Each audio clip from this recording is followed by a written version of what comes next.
Hello friends, कैसे हैं आप लोग। उम्मीद करते अच्छे होंगे। तो आइए आज का कहानी सुनेंगे। बहरूपिया राजगुरु। तेनालीराम के कारनामों से राजगुरु बहुत परेशान थे। हर दूसरे तीसरे दिन उन्हें तेनालीराम के कारण नीचा देखना पड़ता था। वह सारे दरबार में हंसी का पात्र बनता था। उन्होंने सोचा कि यह दुष्ट कई बार महाराज के मृत्युदंड से भी बच निकला है। इससे छुटकारा पाने का केवल एक ही रास्ता है कि मैं स्वयं इसको किसी तरह मार दूं। उन्होंने मन ही मन एक योजना बनाई। राजगुरु कुछ दिनों के लिए तीर्थ यात्रा के बहाने नगर छोड़कर चले गए और एक जाने माने बहरूपिये के यहाँ जाकर उससे प्रशिक्षण लेने लगे। कुछ समय में वे बहरूपिये के सारे करतब दिखाने में कुशल हो गए। वे बहरूपिये के वेश में ही वापस नगर चले आए और दरबार में पहुंचे। उन्होंने राजा से कहा कि वे तरह तरह के करतब दिखा सकते हैं। राजा बोले, तुम्हारा सबसे अच्छा स्वांग कौन सा है। बहरूपिये ने कहा, मैं शेर का स्वांग बहुत अच्छा करता हूँ महाराज, लेकिन उसमें खतरा है। उसमें कोई घायल भी हो सकता है और मर भी सकता है। इस स्वांग के लिए आपको मुझे एक खून माफ करना पड़ेगा। महाराज ने उनकी शर्त मान ली।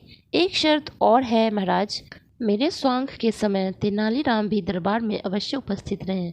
बहरूपिया बोला, ठीक है, हमें यह शर्त भी स्वीकार है। महाराज ने सोचकर उत्तर दिया। इस शर्त को सुनकर तेनालीराम का माथा ठनका। उसे लगा कि यह अवश्य कोई शत्रु है जो स्वांग के बहाने मेरी हत्या करना चाहता है। अगले दिन स्वांग होना था।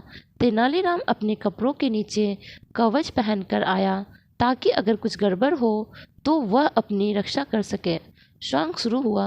बहरूपिये की कला का प्रदर्शन देखकर सभी दंग थे। कुछ देर तक उछल कूद करने के बाद अचानक बहरूपिया तेनालीराम के पास पहुंचा और उस पर झपट पड़ा। तेनालीराम तो पहले से ही तैयार था।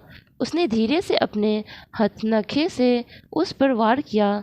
तिलमिलाता हुआ बहरूपिया उछलकर जमीन पर गिर पड़ा। तेनालीराम पर हुए आक्रमण से राजा भी एकदम घबरा गए थे। कहीं तेनालीराम को कुछ हो जाता तो। उन्हें बहरूपिये की शर्तों का ध्यान आया। एक खून की माफ़ी और तेनालीराम के दरबार में उपस्थित रहने की शर्त। अवश्य दाल में कुछ काला है। उन्होंने तेनालीराम को अपने पास बुलाकर पूछा, तुम ठीक हो ना? घाव तो नहीं हुआ? तेनालीराम ने महाराज को कवच दिखा दिया। उसे एक खरोंच भी न आई थी। महाराज ने पूछा, क्या तुम्हें इस व्यक्ति पर संदेह था जो तुम कवच पहनकर आए हो? महाराज, अगर इसकी नीयत साफ होती तो यह दरबार में मेरे उपस्थित रहने की शर्त न रखता। तेनालीराम ने कहा। महाराज बोले, इस दुष्ट को मैं दंड देना चाहता हूँ। इसने तुम्हारे प्राण लेने का प्रयत्न किया है। मैं इसे अभी फांसी का दंड दे सकता हूँ, लेकिन मैं चाहता हूँ कि तुम स्वयं इसे बदला लो। जी हाँ, मैं स्वयं ही इसको मजा चखाऊंगा। तेनालीराम गंभीरता से बोला। वह कैसे? महाराज ने पूछा। बस आप देखते जाइए, तेनालीराम ने उत्तर दिया। फिर तेनालीराम ने बहरूपिये से कहा, महाराज तुम्हारी कला से बहुत प्रसन्न है। वह चाहते हैं कि कल तुम सती स्त्री का स्वांग दिखाओ।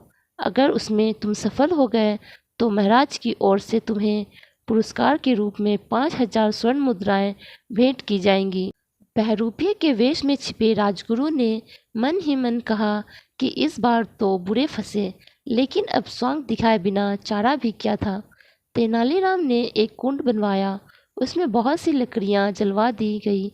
वैद्य भी बुलवा लिए गए कि शायद तुरंत उपचार की आवश्यकता पड़े। बहरूपिया सती का वेश बनाकर पहुंचा। उसका पहनावा इतना सुंदर था कि कोई कह नहीं सकता था कि वह असली स्त्री नहीं है। आखिर उसे जलते कुंड में बैठना ही पड़ा। कुछ पलों में ही लपटों में उसका सारा शरीर झुलसने लगा। तेनालीराम से यह देखा न गया। उसे दया आ गई। उसने बहरूपिये को कुंड से बाहर निकलवाया। राजगुरु ने एकदम अपना असली रूप प्रकट कर दिया और तेनालीराम से क्षमा मांगने लगे। तेनालीराम ने हंसते हुए उसे क्षमा कर दिया और उपचार के लिए वैद्यों को सौंप दिया। कुछ ही दिनों में राजगुरु स्वस्थ हो गए। उसने तेनालीराम से कहा, आज के बाद मैं कभी तुम्हारे लिए मन में शत्रुता नहीं लाऊंगा। तुम्हारी उदारता ने मुझे जीत लिया है। आज से हम दोनों अच्छे मित्र की तरह रहेंगे। तेनालीराम ने राजगुरु को गले लगा लिया। उसके बाद तेनालीराम और राजगुरु में कभी मनमुटाव नहीं हुआ। धन्यवाद। आपको कहानी अच्छी लगी हो तो please like share and subscribe ज़रूर करें।